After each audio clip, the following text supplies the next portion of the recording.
Hello friends, M tricks में आपका स्वागत है। फ्रेंड्स, आज का जो वीडियो बनाने जा रहे हैं वो फ्रेंडशिप डे के लिए बनाने जा रहे हैं, क्योंकि आपको पता होगा कि फ्रेंडशिप जल्द ही आने वाला है। तो आप इसको सेलिब्रेट कुछ वीडियो बना के कर सकते हैं अपने फ्रेंड का फोटो से, आप इसको बनाकर।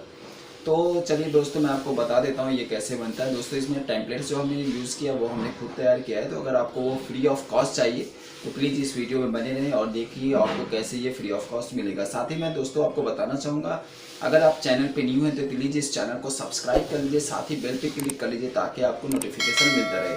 तो चलिए दोस्तों, नया वो वीडियो स्टार्ट कर लेते हैं, कुछ नया सीख लेते हैं।